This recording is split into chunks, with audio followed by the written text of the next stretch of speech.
Okay. Rao Ramesh గారు, చెప్పండి. Friday ఒక 4 సినిమాలు వస్తున్నాయంటే ఏదో ఒక దాంట్లో మీరు ఉండేవాళ్ళు, మీ అపియరెన్స్ కనపడేది. అవును. ఈ మధ్య అది మిస్ అవుతుంది అనిపిస్తుంది. మీరు చూజీగా వెళ్తున్నారా, లేకపోతే ఎట్లా, అది ఎందుకు మిస్ అవుతుందంటే?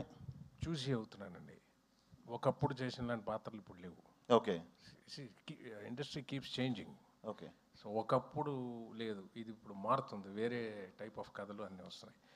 చేసేయాలనుకుంటే వెచ్చలడిగా చేసేయచ్చండి. ఇప్పుడు మాట్లాడే టైం కూడా ఉండదు. అది పెద్ద విషయం కాదు. కానీ ఒక బాధ్యత ప్రకారం మనం చేసాడు, అరే బాగుంటుంది కదా అని. నాకు నచ్చలేదు మనసు అంటే ఆడియన్కి కూడా నచ్చదండి. మనకి నచ్చి చేస్తేనే ఆడియన్ కనెక్ట్ అవుతారు.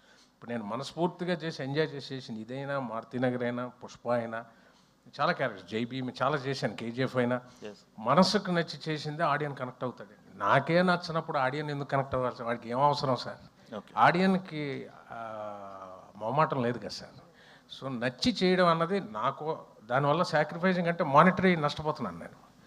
కానీ నేను ఎక్కువ ఎంజాయ్ చేసేది షూటింగ్ స్పాట్లో ఉన్న టైమే కదా సార్. అక్కడ నేను ఎంజాయ్ చేసి పని చేయలేదు అనుకోండి, ఆడియన్ కూడా కనెక్ట్ అవ్వడు. నెక్స్ట్ ముందుకెళ్ళాలి స్టేజ్. ఇప్పుడు చూడండి, బహుశా అలా చేయడం కరెక్టా రాంగా అనుకునేవాడిని, కానీ బహుశా అలా చేయడం వల్లే నాకు ఒక మారుతినగర్ వచ్చింది. అలా చేయడం వల్లే నాకు మజాకా అన్నది. ఇప్పుడు సందీప్ కిషన్ గారు హీరో, దాని నెక్స్ట్ ఒక లీడ్ లేగా అంత లెంత్ ఇవ్వడం, ఒక బరువు పెట్టడం అంటే రన్అట్ ఆఫ్ ద మిల్ వాళ్ళకి ఆ స్పెషాలిటీ, ఆ స్పేస్ ఇవ్వరు. అలాగే పుష్పాలో చూడండి, ఆ character of the different character. ఈ స్పెషల్ జోన్స్కి ఎంచుకోవాలంటే మాత్రం ఒకసారి జయం రేవండి. నేను బ్రదర్ పిక్చర్ రమేష్ గారు మీకు ఈ క్యారెక్టర్ ఎందుకు మేము సెలెక్ట్ చేసామంటే మీరు అన్నీ చేయరు.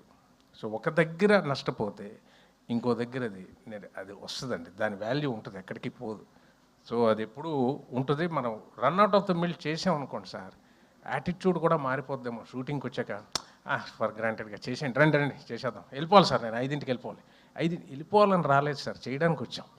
సో ఇంట్రెస్ట్ ఉంటేనే కొనసాగి. ఈ సినిమాలో ప్రతి షాటు ఇంట్రెస్ట్గానే చేసాం. ఇదే కాదు, పుష్ప అయినే కాదు, పెద్ద డైరెక్టర్ అయినా ఒకటే, చిన్న దర్శకుడు ఇచ్చిన పాత్ర మహాప్రసాదం లాంటిది నా దృష్టిలో.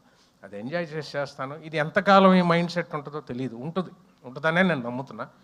గుడ్ క్వశ్చన్ అండి. అన్నీ చేస్తే ఈ స్పెషల్ జోన్ ఉండదేమో. ఇప్పుడు కూడా ఒకటి చేయబోతున్నాం నెక్స్ట్. ఇప్పుడు థింక్ చేస్తున్నారు, ఫుల్ లెంత్ చేయాలన్నది ఆశ అండి. చూసారా, చూసి అప్పుడే పెరిగింది. చూజీగా ఉండ సార్, సాక్రిఫైస్ చేస్తేనే వస్తాయి సార్. ఇప్పుడు వాళ్ళంతా సందీప్ గారు అంతా ఇప్పుడు హీరో స్టాండర్డ్ అవడానికి వాళ్ళు ఎన్నో వదులుకుంటేనే, అంతే కదా సార్. ప్రతిదీ చేస్తే కుదరదు కదండి. It's not possible sir. అది నేను థింక్ చేస్తాను. రావు రమేష్ గారు, ఇప్పుడు బేసికల్లీ మారుతినగర్, సుబ్రహ్మణ్యం ఇవన్నీ